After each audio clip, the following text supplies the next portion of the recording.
ನಮಸ್ತೆ ಎಲ್ರಿಗೂ. Hi my dear student.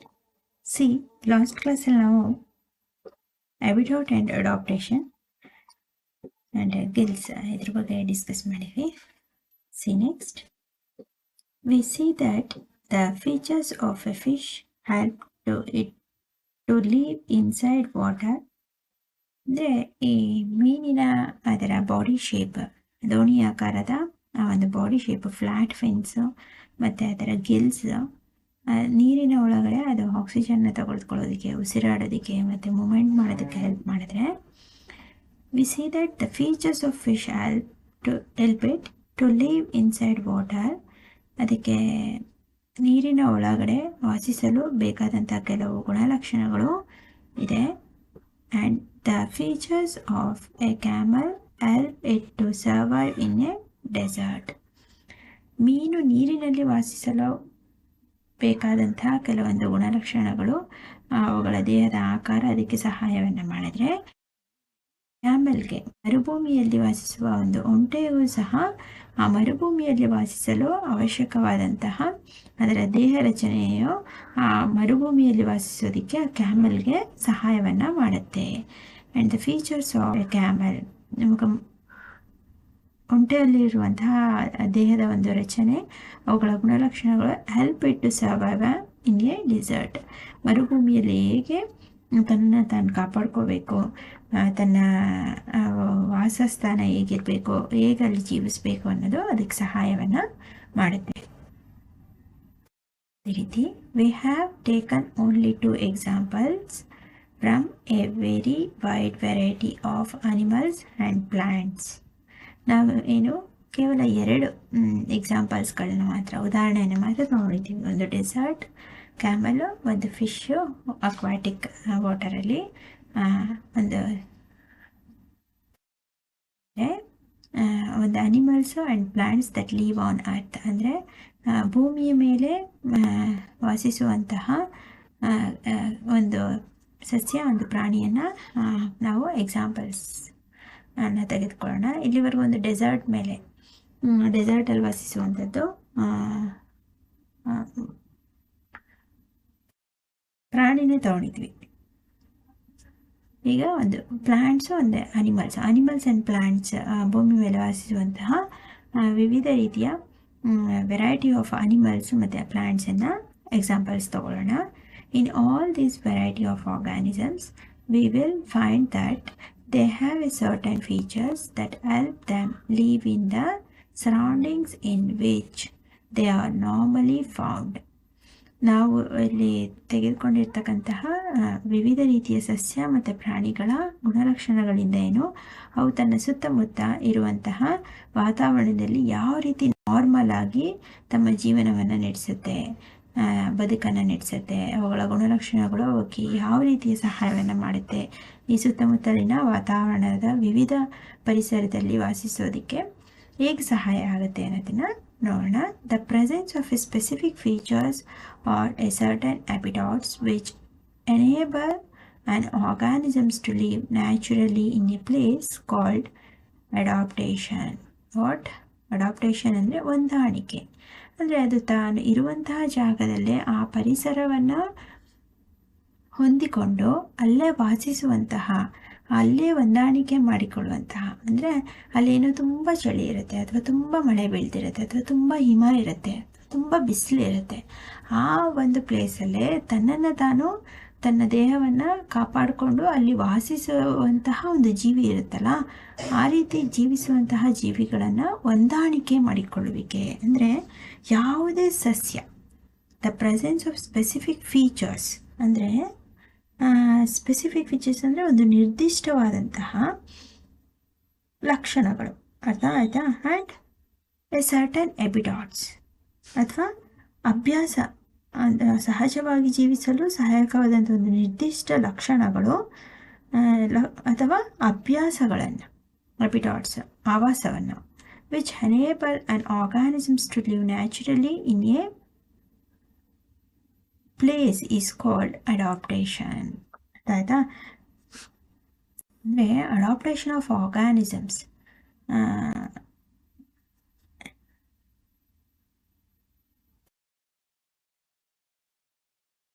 ಯಾವುದೇ ಸಸ್ಯ ಅಥವಾ ಪ್ರಾಣಿಯಾಗಲಿ ತನ್ನ ಸುತ್ತಲಿನ ಪರಿಸರದಲ್ಲಿ ಸಹಜವಾಗಿ ಜೀವಿಸಲು ನ್ಯಾಚುರಲ್ ಆಗಿ ಅರ್ಥಾಯ್ತಾ enabled an organisms to live natural ಸಹಜವಾಗಿ ತನ್ನ ಸುತ್ತಲಿನ ಪರಿಸರದಲ್ಲಿ ಸಹಜವಾಗಿ ಜೀವಿಸಲು ಸಹಾಯಕವಾದಂತಹ ಒಂದು ನಿರ್ದಿಷ್ಟ ಲಕ್ಷಣಗಳು ಮತ್ತು ಆ ಒಂದು ಅಭ್ಯಾಸಗಳನ್ನು ಅರ್ಥಾಯ್ತಾ ಆ ಒಂದು ಅಭ್ಯಾಸವನ್ನು ಸರ್ಟನ್ ಹ್ಯಾಬಿಟಾಟ್ಸ್ ಏನಂತ ಕರೀತಾರೆ ಅಡಾಪ್ಟೇಷನ್ ಏನಂತ ಕರೀತಾರೆ ಹೊಂದಾಣಿಕೆ ಅಂತೇಳಿ ಕರೀತಾರೆ. ಹೊಂದಾಣಿಕೆ ಮಾಡ್ಕೊಳ್ಳೋದು ಅಂದರೆ ತಾನು ಇರ್ತಕ್ಕಂಥ ಪರಿಸರಕ್ಕೆ ತಾನು ಅಡ್ಜಸ್ಟ್ ಆಗುವಂಥದ್ದು ಅಥವಾ ಅಲ್ಲಿಯೇ ಹೊಂದಿಕೊಳ್ಳುವಂಥದ್ದು. ಈಗ ನಮಗೆ ಯಾವುದೋ ಒಂದು ಈಗ ಟ್ರಿಪ್ಪಿಗೆ ಹೋಗ್ತೀವಿ, ಒಂದು ಸ್ಕೂಲ್ ಟ್ರಿಪ್ಪಿಗೆ, ನಮಗಲ್ಲಿ ಊಟ ಮಾಡೋದಕ್ಕೆ ನಮ್ಮ ಮನೆಗಳಲ್ಲಾದರೆ ನೀಟಾಗಿ ಚಾಪೆ ಹಾಕ್ಕೊಂಡು ಎಲ್ಲರ ಜೊತೆ ಕೂತ್ಕೊಂಡು ಎಲ್ಲ ಊಟವನ್ನು ಮಾಡ್ತೀವಿ. ಅಲ್ಲಿ ಟ್ರಿಪ್ಪಿಗೆಲ್ಲ ಎಲ್ಲ ಹೋಗ್ತೀವೋ ಅಲ್ಲೇ ಅಂದರೆ ಎಲ್ಲರ ಜೊತೆ ಒಂದು ಜಾಗಗಳಲ್ಲಿ ಒಂದು ಪಾರ್ಕಲ್ಲೋ ಅಥವಾ ಒಂದು ಟೆಂಪಲ್ ಹತ್ರನೋ ಅಲ್ಲೆಲ್ಲೋ ಕೂತ್ಕೊಂಡು ಊಟ ಮಾಡಬೇಕಾಗತ್ತೆ. ಅಲ್ಲೇ ಹೊಂದ್ಕೊಂಡ್ಬಿಡ್ತೀವಿ ಅಲ್ವಾ. ನನಗೆ ರೂಮ್ಸೇ ಬೇಕು, ನಮ್ಮ ಮನೇಲಿ ನೀಟಾಗಿರೋ ಪ್ಲೇಸೇ ಬೇಕು, ನಾನು ಚಾಪೆನೇ ಹಾಕೊಂಡು ಊಟ ಮಾಡಬೇಕು ಅಂತೀವ ಇಲ್ವಾ. ನಾವೆಲ್ಲ ಟ್ರಿಪ್ ಹೋಗಿದಾಗ ನದಿ ತಟದಲ್ಲೋ ಅಥವಾ ಒಂದು ಟೆಂಪಲ್ ಹತ್ರನೋ ಎಲ್ಲರೂ ಊಟ ಮಾಡೋಣ ಅಥವಾ ಒಂದು ಪಾರ್ಕಲ್ಲಿ ಎಲ್ಲರೂ ಹೋಗೋಣ, ಅಲ್ಲೆಲ್ಲರೂ ಊಟ ಮಾಡೋಣ ಅಂದರೆ ಎಲ್ಲರೂ ಖುಷಿಯಾಗಿ ಹೋಗ್ತೀವಿ.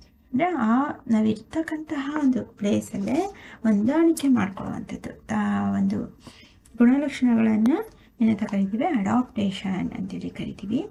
Adaptations of organisms differ depending on they place of dwelling. ಈ ಅಡಾಪ್ಟೇಷನ್ ಹೊಂದಾಣಿಕೆ ಅನ್ನೋದು ಒಂದು organisms differ depending on they places. ಎಲ್ಲ ಪ್ಲೇಸಲ್ಲೂ ಒಂದೇ ಥರದ ಹೊಂದಾಣಿಕೆ ಆಗಲ್ಲ. ಅದೇನೋ ಒಂದು ಜೀವಿಯಿಂದ ಮತ್ತೊಂದು ಜೀವಿಗೆ ಮತ್ತು ಒಂದು ಸ್ಥಳದಿಂದ ಮತ್ತೊಂದು ಸ್ಥಳಕ್ಕೆ ಅವಲಂಬಿತ ಆಗಿರುತ್ತೆ, ಡಿಪೆಂಡ್ ಆಗಿರುತ್ತೆ. ಹೀಗೆ ಎಲ್ಲದಕ್ಕೂ ಹೊಂದಾಣಿಕೆ ಮಾಡ್ಕೊಳ್ಳೋಕ್ಕಾಗಲ್ಲ. ಎಲ್ಲ ಪ್ಲೇಸಲ್ಲೂ ನಾವು ಅಡ್ಜಸ್ಟ್ ಆಗೋಕ್ಕಾಗಲ್ಲ. ಈಗ ಎಲ್ಲೋ ಮೌಂಟೇನ್ಗೆ ಹೋಗಿರ್ತೀವಿ, ಹಿಮ ಬೀಳೋವಂಥ ಪ್ರದೇಶ, ಅಲ್ಲಿ ನಾವು ಸ್ವೆಟರ್ ಹಾಕ್ಕೊಳ್ದೆ ಅಲ್ಲಿಗೆ ಜರ್ಕಿನ್ ಹಾಕ್ಕೊಳ್ದೆ ಸಾಕ್ಸ್ ಹಾಕ್ಕೊಳ್ದೆ ಅಲ್ಲಿಗೆ ಅಡ್ಜಸ್ಟ್ ಆಗಬೇಕು ಅಂದರೆ ನಮಗಾಗುತ್ತಾ? ಇಲ್ಲ, ನಾವಲ್ಲಿ ಬೆಚ್ಚಗೆ ಸ್ವೆಟರ್ಸ್ ಹಾಕ್ಕೊಳ್ಬೇಕು, ನಮ್ಮ ಕೇರನ್ನು ನಾವು ತೊಗೊಳ್ಬೇಕು. ಮತ್ತು ಆ ಪ್ಲೇಸಿಗೆ ತಕ್ಕಾಗೆ ಆ ಒಂದು ಡಿಪೆಂಡಿಂಗ್ ಆನ್ ದೇರ್ ಪ್ಲೇಸ್ ಆ ವಾತಾವರಣಕ್ಕೆ ತಕ್ಕಾಗೆ ನಾವೇನು ಮಾಡಬೇಕು, ಬೆಚ್ಚಗಿನ ಸ್ವೆಟರ್ಸು ಟೋಪೀಸ್ ಎಲ್ಲ ಹಾಕೋಬೇಕಾಗುತ್ತೆ. ಗೊತ್ತಾಯ್ತಾ? ಹಾಗಾಗಿ ಈ ಹೊಂದಾಣಿಕೆ ಅನ್ನೋದು ಏನೋ this organisms differ depending on they places on dwelling. ಒಂದು ಸ್ಥಳದಿಂದ ಮತ್ತೊಂದು ಸ್ಥಳಕ್ಕೆ ಒಂದು ಜೀವಿಯೋ ಸ್ಥಳದಿಂದ ಸ್ಥಳಕ್ಕೆ ಭಿನ್ನವಾಗಿರುತ್ತೆ ಹೊಂದಾಣಿಕೆ ಮಾಡಿಕೊಳ್ಳೋದು.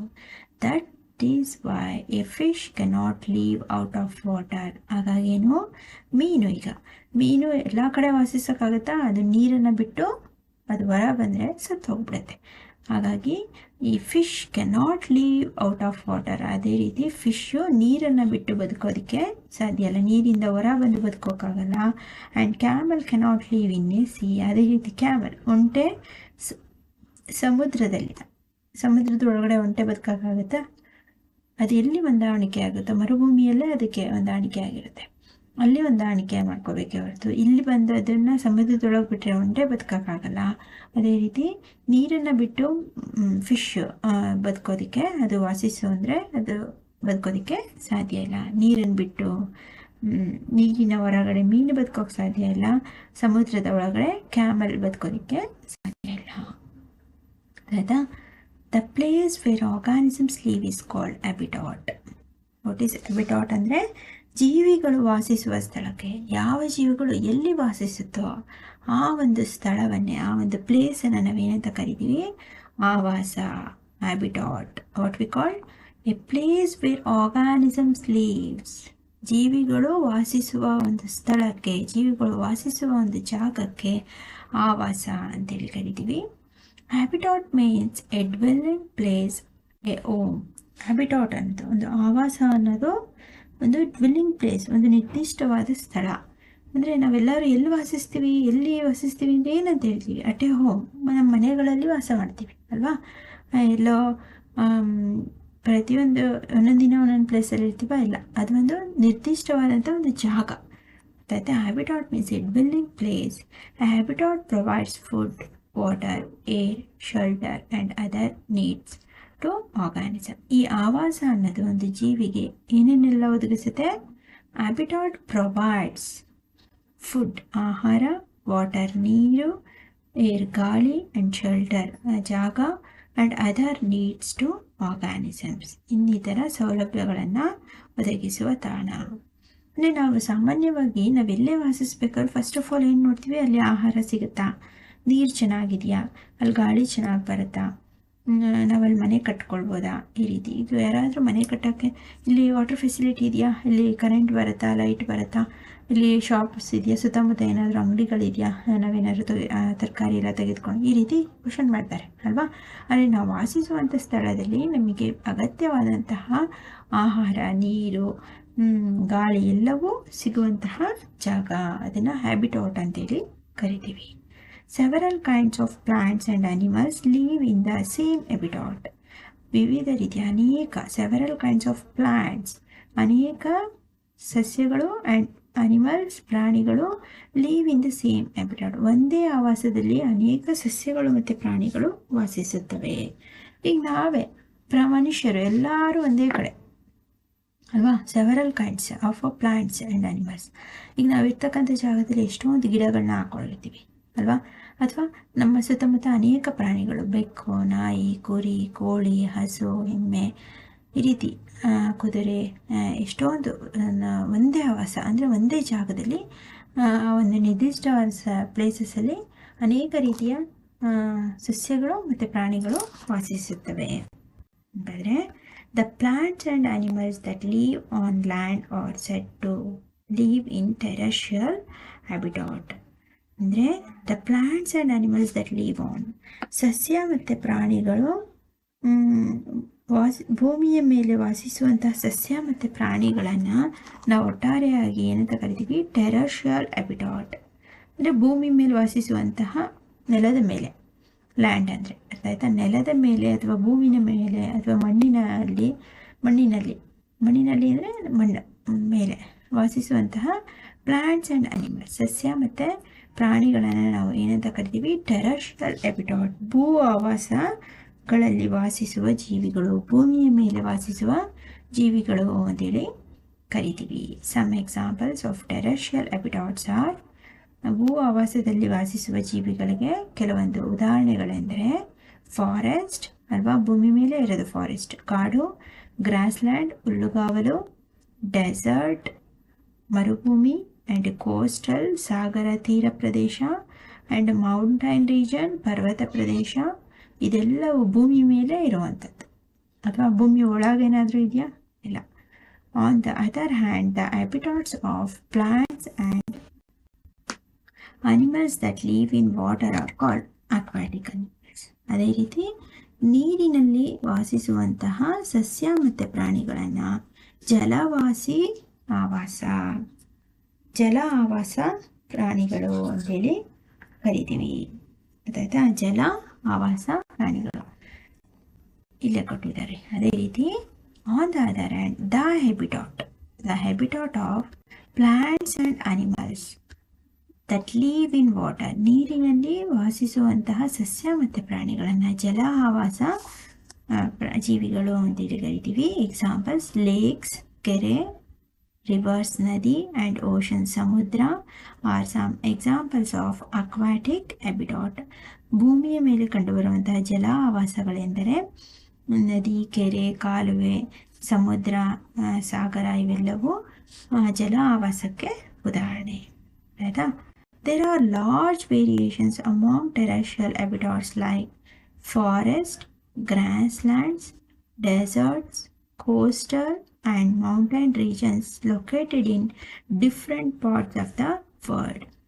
ಇವೆಲ್ಲವೂ ಭೂಮಿಯ ಮೇಲೆ ಇದ್ದರು, ಅಂದರೆ ಭೂಮಿಯ ಟೆರೆಸ್ಟ್ರಿಯಲ್ ಹ್ಯಾಬಿಟಾಟ್ಸಲ್ಲೇ ಭೂ ಆವಾಸದಲ್ಲೇ ಇರುವಂತಹ ಫಾರೆಸ್ಟ್ ಕಾಡಿರ್ಬೋದು, ಗ್ರಾಸ್ಲ್ಯಾಂಡ್ ಹುಲ್ಲುಗಾವಲು ಪ್ರದೇಶ, ಡೆಸರ್ಟ್ ಮರುಭೂಮಿ, ಮತ್ತು ಕೋಸ್ಟಲ್ ಸಾಗರ, ಮತ್ತು ಮೌಂಟೈನ್ ರೀಜನ್ ಪರ್ವತ ಪ್ರದೇಶ, ಹಿಮ ಇರ್ತಕ್ಕಂಥ ಪರ್ವತ ಪ್ರದೇಶಗಳು ಎಲ್ಲವೂ ಸಹ ಏನು ಭೂಮಿ ಮೇಲೆ ಇದ್ದರು. Located in different parts of the world, ಪ್ರಪಂಚದ ಬೇರೆ ಬೇರೆ ವಿವಿಧ ಸ್ಥಳಗಳಲ್ಲಿ, ವಿವಿಧ ಭಾಗಗಳಲ್ಲಿ ಕಂಡುಬರುತ್ತೆ. ಎಲ್ಲವೂ ಒಂದೇ ಕಡೆ ಇಲ್ಲ.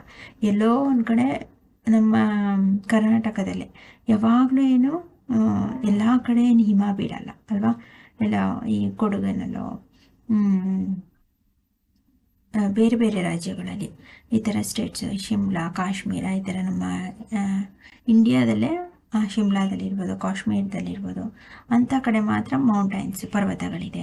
ಇನ್ನು ಫಾರೆಸ್ಟ್ ಆಲ್ಮೋಸ್ಟ್ ಸ್ವಲ್ಪ ಎಲ್ಲ ಕಡೆ ಇರುತ್ತೆ. ಮತ್ತು ನಮ್ಮ ಕರ್ನಾಟಕದಲ್ಲಿ ಎಲ್ಲ ಕಡೆ ಕೋಸ್ಟಲ್ ರೀಜನ್, ಸಾಗರಗಳಿಲ್ಲ. ಗೋಕರ್ಣ, ಮುರುಡೇಶ್ವರ, ಉಡುಪಿ ಇಂಥ ಕಡೆ ಬೀಚಸ್, ಕೋಸ್ಟಲ್ ರೀಜನ್ ಇರುತ್ತೆ. ಡೆಸರ್ಟ್, ಮರುಭೂಮಿ ನಮ್ಮ ಕರ್ನಾಟಕದ ಒಳಗೆ ಅಂದರೆ ತಲಕಾಡಲ್ಲಿ ಸ್ವಲ್ಪ ಮರಗಳು ಇದೆ. ಅದು ಬಿಟ್ಟರೆ ಥಾರ್ ಮರುಭೂಮಿ, ಸಹರಾ, ಈ ರೀತಿ ನಮ್ಮ ಇಂಡಿಯಾದಲ್ಲಿ ಕೆಲವೊಂದು ಅಂದರೆ ಒಂದೇ ಕಡೆ ಎಲ್ಲವೂ ಕಂಡು ಬರಲ್ಲ. ವಿವಿಧ ಭಾಗಗಳಲ್ಲಿ, ಪ್ರಪಂಚದ ವಿವಿಧ ಭಾಗಗಳಲ್ಲಿ ಈ ಒಂದು ಟೆರಸ್ಟ್ರಿಯಲ್ ಹ್ಯಾಬಿಟಾಟ್, ಭೂ ಆವಾಸಗಳು, ವಿವಿಧ ರೀತಿಯ ಭೂ ಆವಾಸಗಳಾದ ಫಾರೆಸ್ಟ್ ಇರ್ಬೋದು, ಕಾಡು, ಮರುಭೂಮಿ, ಸಾಗರಗಳು, ಪರ್ವತ ಪ್ರದೇಶಗಳು ಭೂಮಿಯ ಪ್ರಪಂಚದ ವಿವಿಧ ಭಾಗಗಳಲ್ಲಿ ಕಂಡುಬರುತ್ತೆ ಅಂತೇಳಿ. ಗೊತ್ತಾಯ್ತಾ? ಇಷ್ಟೇ. ಏನಾದರೂ ಡೌಟ್ಸ್ ಇತ್ತು, ಅರ್ಥ ಆಗಲಿಲ್ಲ ಅಂದರೆ ಅದನ್ನು ನೆಕ್ಸ್ಟ್ ಕ್ಲಾಸಲ್ಲಿ ಡಿಸ್ಕಸ್ ಮಾಡೋಣ. ಆ್ಯಂಡ್ ದೆನ್ ಈ ಬಾಕ್ಸಲ್ಲಿ ಇರೋದನ್ನ ಡಿಸ್ಕಸ್ ಮಾಡಿಬಿಡೋಣ. ನೆಕ್ಸ್ಟ್ ಕ್ಲಾಸಲ್ಲಿ ಡಿಸ್ಕಸ್ ಮಾಡೋಣ. ಏನಾದ್ರು ಅರ್ಥ ಆಗಲಿಲ್ಲ ಅಂದರೆ ಡಿಸ್ಕ್ರಿಪ್ಷನಲ್ಲಿ ಕಮೆಂಟ್ ಮಾಡಿ, ವಿಡಿಯೋಸ್ನ ನಿಮ್ಮ ಫ್ರೆಂಡ್ಸ್ಗಳಿಗೂ ಶೇರ್ ಮಾಡಿ ಆ್ಯಂಡ್ ಸಬ್ಸ್ಕ್ರೈಬ್ ಮಾಡಿ. ಒಂದು ಪ್ಲೆಸೆಂಟ್ ಕಂಪ್ಲೀಟ್ ವಿಡಿಯೋ ಸಿಗುತ್ತೆ. ಆದಷ್ಟು ಆಡಿಯೋನ ಕೇಳಿಸ್ಕೊಂಡು ನೀವೇ ಹೋಮ್ವರ್ಕ್ ಕ್ವಶನ್ಸ್ಗೆ ಆನ್ಸರ್ ಮಾಡಿ. ಆ್ಯಂಡ್ ದೆನ್ ಟೆಕ್ಸ್ಟ್ ಬುಕ್ನ 2 or 3 ಟೈಮ್ಸ್ ಓದಿ. ಇವತ್ತಿನ ಹೋಮ್ವರ್ಕ್ ಕ್ವಶನ್ಸ್ನ ತಗೊಳ್ಳಿ.